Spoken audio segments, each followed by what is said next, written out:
Baik, terima kasih Yang Mulia. Dari saya hanya satu. Saya ingin konfirmasi pada Pak Abdul Karim Oman. Bisa Pak Abdul maju? Abdul Karim maju Pak. Kabupaten Banjar ya. Maju Pak. Banjar. Silakan ini.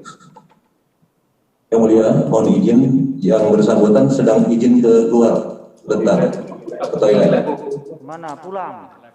Ke toilet dulu sebentar katanya. Oh ya. Mohon izin. Baik, mungkin lanjutkan dulu nanti baru saya. Saya sedikit ke Ibu Rahma Ramiyati ya. Ibu.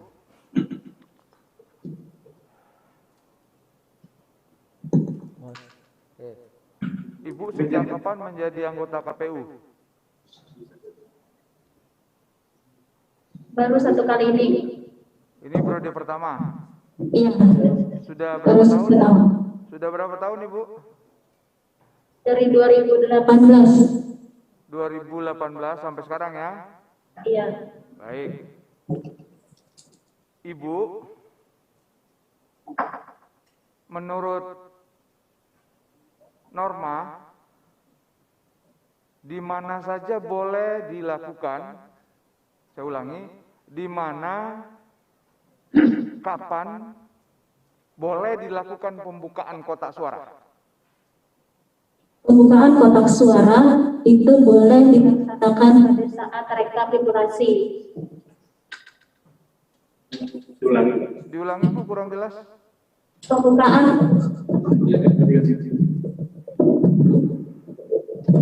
Pembukaan kotak suara itu boleh dilakukan pada saat rekapitulasi di berbagai tingkatan. Baik. Selain itu enggak ada? Waktu pemungutan. Waktu pemungutan, kotak suara dibuka, diperlihatkan kepada saksi, kotak suara kosong, begitu kan? Iya. Betul. Sudah itu ditutup. Ditutup, disegel, Kemudian pada waktu rekapitulasi di tingkat TPS, perhitungan di TPS itu dibuka. Dibuka kembali. Baik, setelah itu ditutup lagi. Ditutup lagi, kemudian pada saat rekapitulasi di tingkat kecamatan itu kembali dibuka. Dibuka lagi. Kemudian di tingkat kabupaten dibuka lagi. Tidak. Kalau gubernur di tingkat provinsi dibuka lagi. Tidak, karena untuk yang kotak pada yang berisi hasil itu sampai di tingkat kecamatan saja. Apa yang terakhir Ibu sampaikan? Pembukaan kotak ya, bisa dilaksanakan itu pada rekapitulasi tingkat kecamatan. Oh, ya. Di tingkat kabupaten kota, Ya.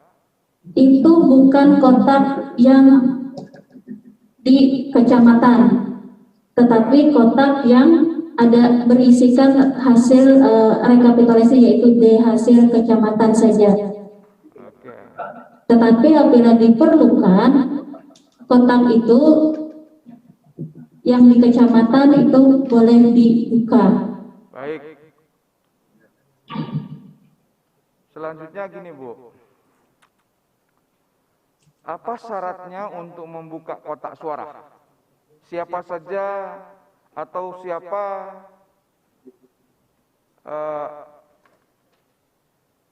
saya rubah pertanyaannya supaya Ibu lebih gampang menangkap. Kalau akan dilakukan pembukaan kotak suara, siapa saja yang harus hadir di tempat itu? Yang harus hadir di situ adalah saksi dari pasangan calon dan juga Bawaslu ataupun pengawas di berbagai tingkatan.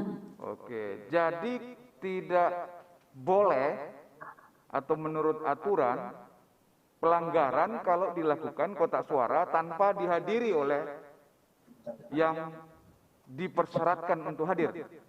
Ya. Baik. Terima kasih Pak Umar, sudah ada? Untuk Ibu ada sudah cukup. Terima kasih. Pak Karim Oman nanti. Pak Umar. Abdul Karim, Bapak Abdul Karim. Silakan Yang Mulia. Baik, terima kasih Pak Abdul Karim Oman. Tadi memberikan keterangan itu terkait dengan ada 10 TPS yang dimenangkan oleh pasangan calon nomor 1. Pertanyaan saya adalah, apakah pada ke-10 TPS itu ada saksi dari kedua pasangan calon atau tidak? Yang kedua, apakah saksi misalnya dari pasangan calon 02, apakah menggunakan hak suaranya di TPS yang 10 itu? Maaf Yang Mulia, kalau yang 10 TPS itu di Kabupaten Tapin. Oh, ini Tapin, bukan di Banjar. Bukan Yang Mulia. Oh, Yang sorry. 10 TPS 100% hadir, 100% dapat suara untuk satu itu Tapin Yang Mulia. Ini Oh, di yang Tapin. di depan, yang dihadapkan ini Kabupaten Banjar Yang Mulia. Oh, maaf kalau gitu. Kalau gitu saya ke Tapin saja.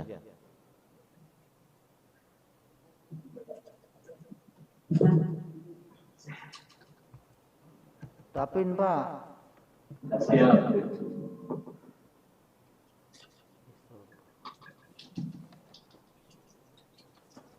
Baik, terima kasih karena tadi saya tidak sempat melihat saksi-saksi ini yang Tapin. Pertanyaan saya tadi, kalau misalnya saksi sudah dengar, apakah di 10 TPS itu yang dimenangkan oleh pasangan 01, apakah ada saksinya atau tidak, dan apakah saksinya ikut memilih di 10 TPS itu? Sebentar saya cek dulu ya, Yang Mulia.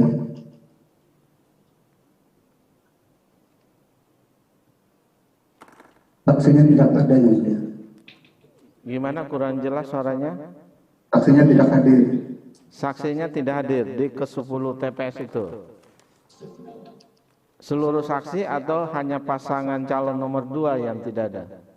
Di Kuala Sari TPS 2 hadir, Yang Mulia. TPS 2 ada? Ada. Ada. Ikut menggunakan, Syamsul Bahri namanya, bertanda tangan. tapi tanda tangan ya. Maksud saya, apakah dia ikut memilih di situ? Saya tidak tahu, Yang Mulia. Oke, terima kasih. Saya kembalikan pada Yang Mulia, Pak Ketua. Baik, terima kasih. Saya kembali ke Pak Karim ya. Pak Karim, Abdul Karim Oman.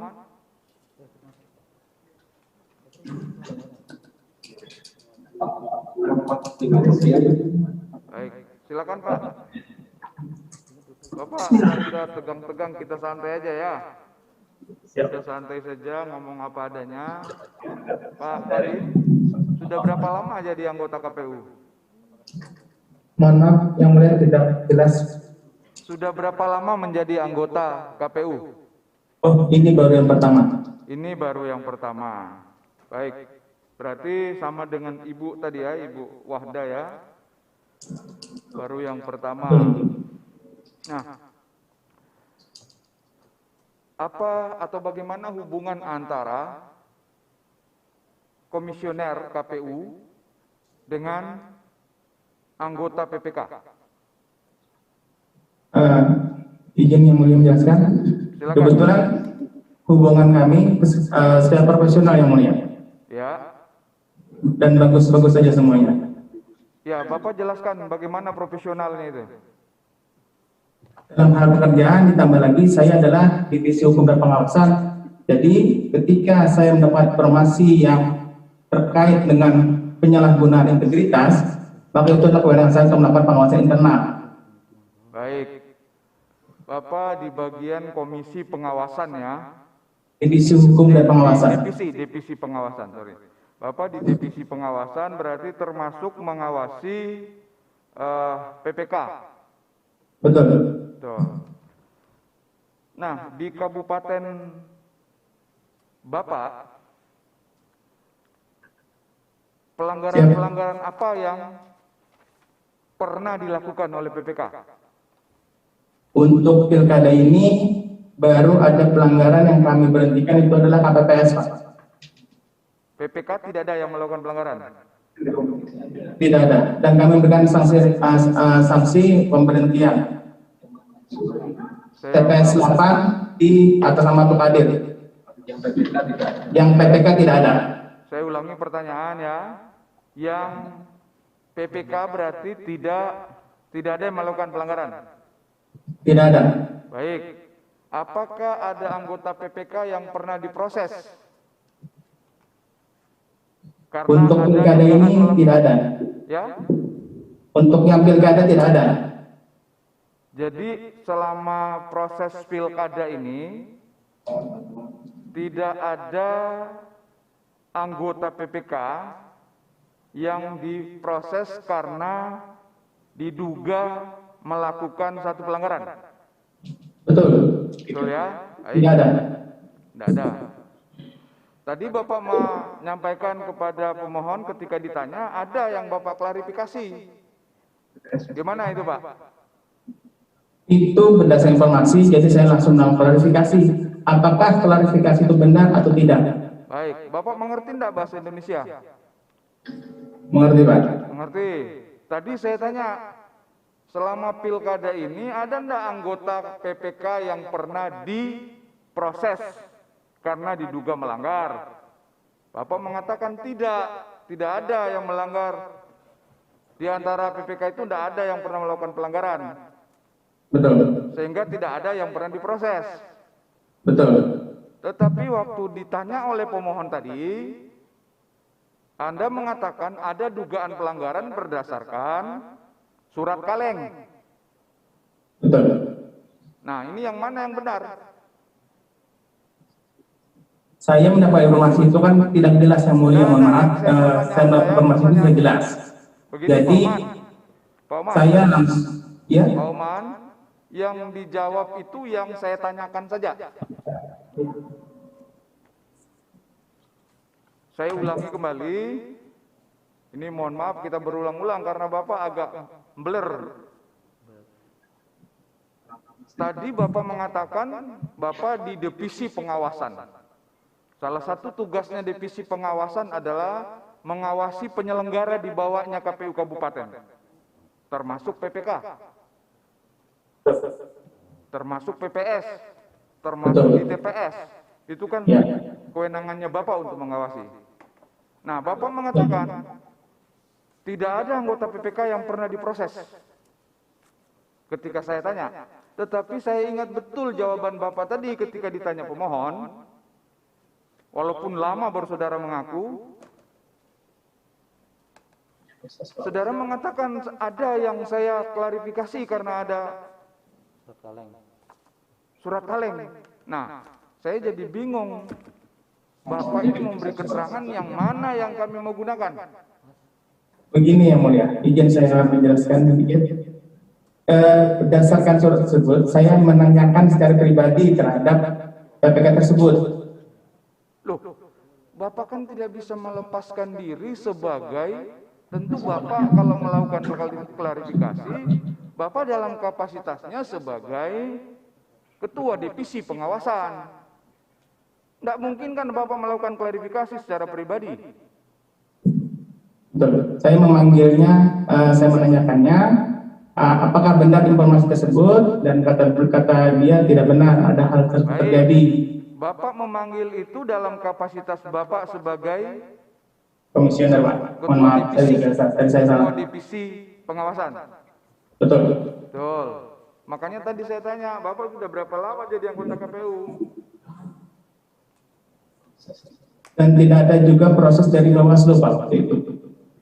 Tidak usah ditanya ya, tidak usah disampaikan yang saya tidak tanya, Pak. Nah, kenapa saya tanya tadi sudah berapa lama Bapak menjadi ketua anggota KPU? Karena sebelum menjadi KPU ada surat pernyataan bersedia bekerja penuh waktu 1 kali 24 jam.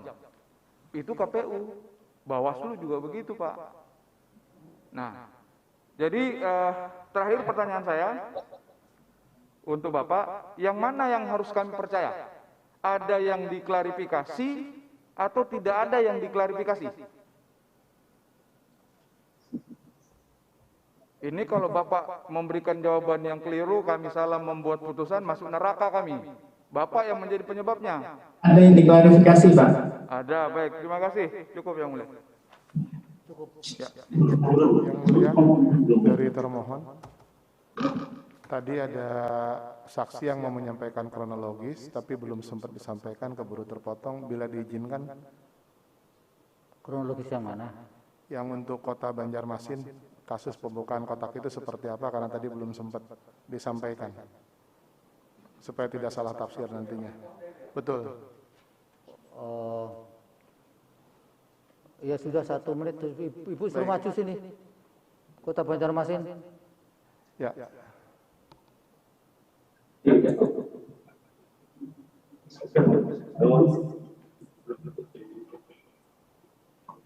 Apa yang mau dijelaskan, yang belum dijelaskan, apalagi yang mau diklarifikasi kronologis pembukaan kotak itu, Ibu?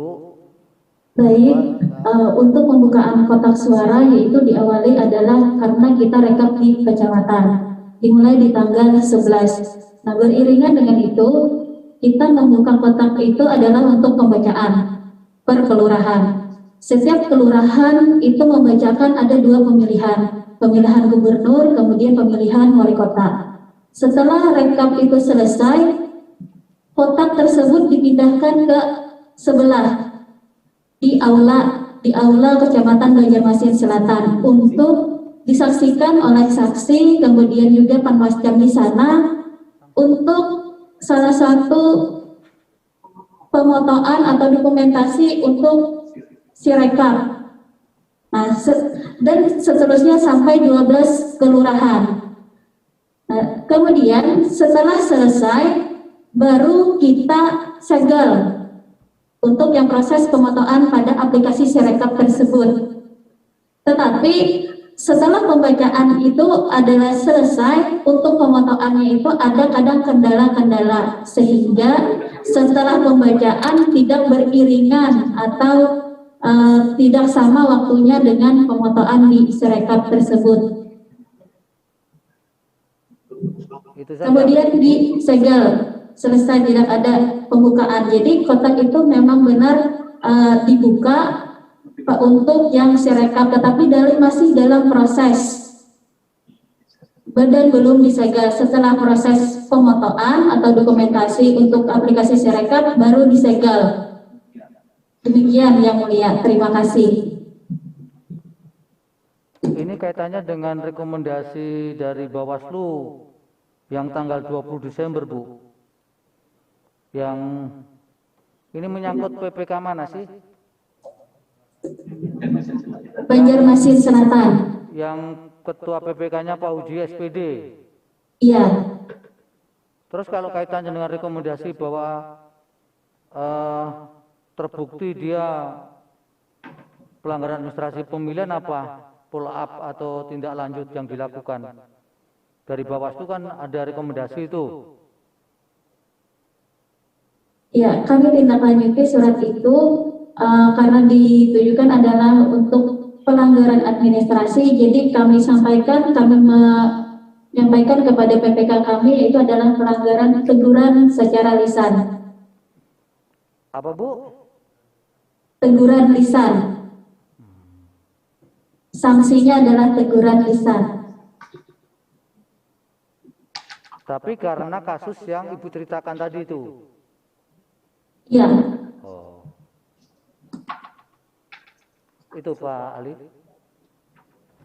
Satu pertanyaan yang mulia. Lewat berkaitan dengan tadi surat rekomendasi. Surat rekomendasi Bawaslu itu diterima apakah sebelum proses rapat pleno tingkat provinsi selesai atau setelah rapat pleno tingkat provinsi selesai? Setelah rapat pleno provinsi selesai. Terima kasih yang mulia. Izin satu pertanyaan yang mulia. Satu lagi biar fair. Nanti enggak selesai ini. Sudah clear ini. Satu saja. Satu tapi anaknya itu. Enggak, satu aja dijawab. Silakan. saudara saksi tadi menyatakan pembukaan itu masih dalam tahapan rekapitulasi ya. Pertanyaannya, nah ini sudah terbukti juga, apakah Jangan berkesimpulan, nggak boleh. bukan yang mulia, Sudah terbukti pula. Jangan seperti itu. Dalam bentuk pertanyaan. Oke. Begini. Sepengetahuan saksi, apakah ada tahapan rekapitulasi yang mana pembukaan kotak suaranya tidak dihadiri oleh saksi daripada salah satu pasangan calon?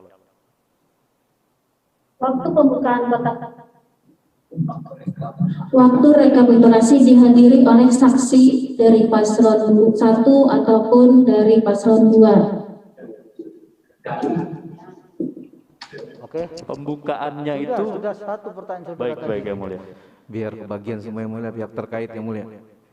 Oke. Terkait dengan saksi ini, satu pertanyaan. Apakah ada perbedaan hasil di kotak yang dibuka tadi itu? Tidak ada perubahan hasil, dan itu bisa dilihat dari rekap di kabupaten Tidak ada, ataupun Ibu, di ya? provinsi. Ya, Jadi tidak ada. murni kami Terima kasih. melakukan tahapan tersebut adalah untuk si rekap. Jadi kalau boleh bertanya lagi, kalaupun nggak ada pengaruhnya ke hasil, boleh tidak membuka kotak tidak prosedural kan begitu. Tapi jangan nanti nggak selesai-selesai.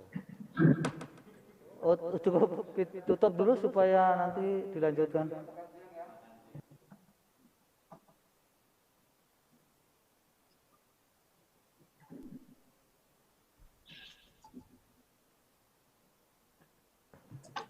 Bu Ida, jam berapa? Setengah 4 ya, yang mulia, setengah 4. Sekarang jam 2, kita istirahat dulu untuk sholat, makan. Mudah-mudahan para pihak ada tempat ya disiapkan. Baik, kita sepakat untuk perkara ini kita skorsing sampai jam 15.30. Hadirin dimohon berdiri. Yang Mulia Majelis Hakim Konstitusi meninggalkan ruang persidangan.